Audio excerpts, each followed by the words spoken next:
Hi, I'm Paul Gallantry. I'm just sharing a video with you about setting up online learning. As you know, we've got the COVID-19 shenanigans going on, and a lot of teachers out there are getting worried about how they can teach online. I just want to start off by teaching or talking about some of the basics you have to think about before you set everything up, because obviously it's a very daunting thing to do to get going online with your students, especially if you've never done it before. And also if you are working from home and perhaps don't have access to the wonderful world of virtual learning environments or VLEs that you might have at university or college, or if your school has one or hasn't one yet. You may use already things like Microsoft and Google to help work with your students and collaborate with your colleagues as well. But getting online, working from home and supporting your learners may seem a big prospect or perhaps too big to handle. I'm here to say it's actually doable, it's relatively easy, but there are a few things to think about before you get started. So here are a few ideas for you to think about. First of all, you have to begin with what you've got available. Not only you, but also your students. So what equipment do you have? How are you actually going to access the online learning or deliver it? So are students going to be learning with a laptop or a desktop, a tablet or a mobile phone? Do they actually have these things? And more importantly, what do you have? Also, you have to think about how old these pieces of equipment are. One of the problems with a lot of online pioneers, or online teaching pioneers, is they assume that everyone's got bells and whistles, brand new technology and so forth. A few years ago, I worked with someone who enthusiastically wanted to throw away all the computers and replace everything with iPads because, in his own words, everybody's got iPads now, which was patently not true in the college I was working in. Anyway, that's another story. So check with your students what equipment they actually have. Also, look at what equipment you have, because obviously you want to be able to deliver it yourself and you want them to access it. And you need to know that. It's a useful thing. Next, we also have to consider is how we access that information. In other words, what broadband availability do you have? Now, in some countries, that's not a problem. You will have a great, fantastic, mega fast broadband speeds. But some places, like the UK, unfortunately, it can be a bit patchy. So you need to find that out too, because that will limit the time that some people will be able to access the computer. Also, your students, of course, might be sharing that equipment with other people. So think about the accessibility and time there. We are not thinking of a traditional classroom hours approach here. It's not a 9 till 3 thing. Instead, we are getting the work done in the time available rather than filling the time that they have to be within a given environment. So that's one important consideration there. The accessibility to a computer, what the computer is, what their broadband speed is like. Once you take all those things into consideration, that will make you think about what is actually doable realistically, and also for yourself as well, of course.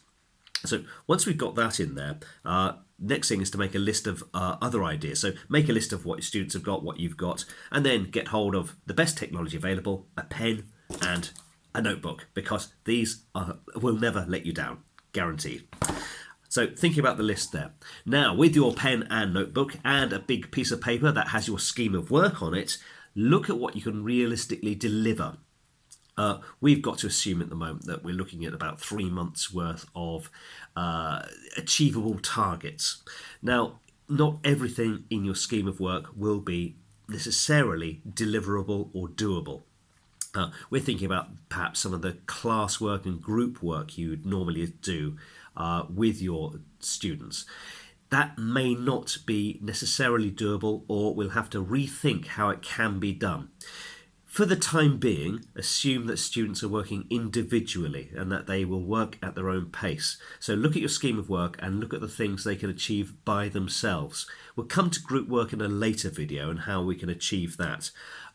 However, a lot of the time students will themselves find ways of making social groups and working with each other as well. Never underestimate the capability of your learners to actually create their own networks.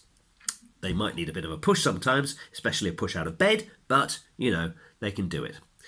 If you're dealing with adult learners, by the way, this is another consideration is how much time will they actually have to learn too? This is what I deal with. I do work with adult learners, and clearly with a crisis as we're living through now, their concern is more with their families and lives and trying to find jobs than learning per se. Nevertheless, we still want to provide something that they can work with. So once you've got your scheme of work and looked at what you can deliver online, we also need to think about what you're comfortable with online programs and apps. So what do you use at the moment and how can you utilize them? So things like, for example, Microsoft with cloud computing. Can you adapt that to share materials with other people? Same with Google Docs. I'm an absolute evangelist for Google Docs. I think they're fantastic. They're wonderfully shareable, but not everybody likes them necessarily. Do you use things like Dropbox? Do you use WhatsApp, Skype, and so forth? All of these things are things you can use. And also, if you're using a mobile phone, of course, what's wrong with a good old phone call? There's no reason you can't phone an individual student if you need to talk about a subject, of course. But we'll come to all that later on. Think about what you can do there and what you're comfortable with. The next consideration, and I'm just looking at my notes, so I need to put my glasses on, was that there, scheme of work there, what materials are there out there already? Looking at a scheme of work, this is where you need to do your research and say, right, what materials are actually online already? You are a teacher, you are busy. You're going to probably be busier than you normally are. So don't try and reinvent the wheel. You don't need to create fantastic PowerPoint presentations or videos that take 6 hours of production and editing for 30 minutes of work. Okay, don't do that. Look for what's out there already. There are tons and tons and tons of free materials, whether it's BBC Bitesize or BBC Learning English, things from National Geographic. It's all out there.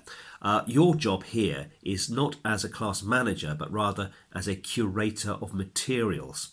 A lot of that will be provided already from your scheme of work and what your curriculum requires you to do, especially if you work in state schools. So look into those materials and look what you can then direct students to look at themselves and what you can access and then how you can develop it with them. Once you've got all that there, one other consideration before you really dive into the online world is a little bit about compliance, in particular with what information you hold on the students, what you might have to hold at home, hopefully none, and what privacy of data issues come up. Remember, if you're dealing with young learners, we have to think about safeguarding. And with adult learners too, we have to have GDPR compliance. So just be careful about what information you're going to be holding on students. Hopefully it won't be any, but it's something just to be aware of so that you've got it in the background there before you start diving into online teaching, and in particular things like tutorials where you might have to deal with private information there. How do you deal with that? Do you need to store data about it, keep notes on a laptop that might be at home rather than in a school environment? Things like this. Okay, so that's what we look at there. What equipment do you have? What programs and apps are you familiar with? What can you adapt your scheme of work to do online with you? Once we've got all those ideas in place, we can start then developing our online learning environment. And where do we start with that? I'll deal with that in another lesson. Another lesson? This is not a lesson, another video. That's what I meant. Okay, take it easy.